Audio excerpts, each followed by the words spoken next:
aad uma santiin dhammaan marti sharafta ka soo qayb gashay kulankan oo ugu horeeyo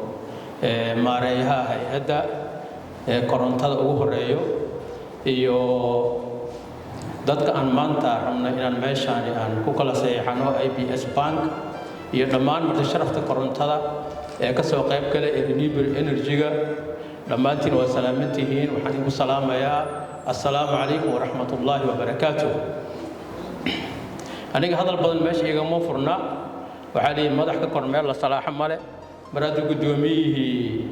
soofe meesha uu ka hadlay Somali Green Energy Association aniga waa un iska barakee oo kala weey insha Allah taala waxaan rajaynaynaa in is afgaradkan uu noqdo mid bilow fiican yeesho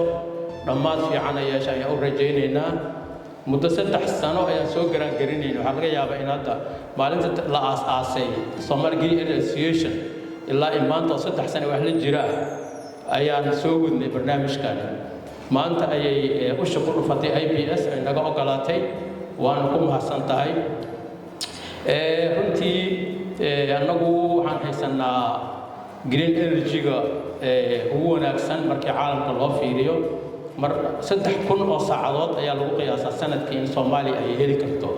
3,000 oo saacadood oo aad qani u ah runtii dad 100 saacadood iyo 150 ilaa 200 ka badan aan keeni karin marka anagoo haysano qorax intaas la eg 3,000 oo saacadood sanadkii in qorax jirkeenu ay madoweyso ka faa'iideysan weyno waa waxyaabaha ceebta aad noogu ah runtii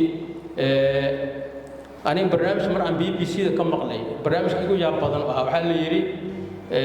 Afrika oo qoraxda laga xaday waa faham way Afrika qoraxda laga xaday marka qodobka koowaad la sheegay ilaa faafahintiisa laga galo Afrika waxaan ognahay in la xado source-geeda macaadinteeda gemstone-keeda shidaalkeeda waxaasna in la xado waa iska caadi ah taasi waxba war badan iyo kuma jirin iyo su'aal badan laakiin maalintii la yiri Afrika qoraxda laga xaday waxa la ogaaday Algeria Sahara waxay leedahay aad ballaaran saxarihii ayaa reer Yurub inta yimaadeen ayagoo laba ogeynba ay solar dhigteen oo intaas oo mega power ah hadda ma xasuusantay ahayd ay dhigteen cable ay ku qaadeen submarine cable ay ku qaadeen badda ay dhaxmariyeen Talyaaniga ka tuureen reer Yurub ka faa'iideysanayso cid ka warhaysa male markuna diyaarad meelaha ku hormarayna waxaad arkay solar meeshan waran war meeshan maxay tahay haddii la raacay submarine cable-kii Yurub uu dabka siinayaa marka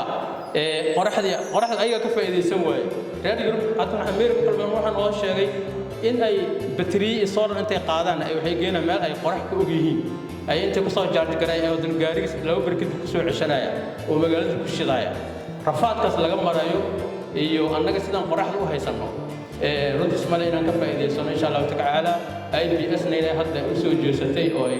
qalinka soo qaadateen waa u mahadinaynaa waxaan rajaynayaa insha Allah taala inuu guurku dhamaado aad iyo aad u baasantiin salaamu calaykum waraxmatullaahi wabarakaatuh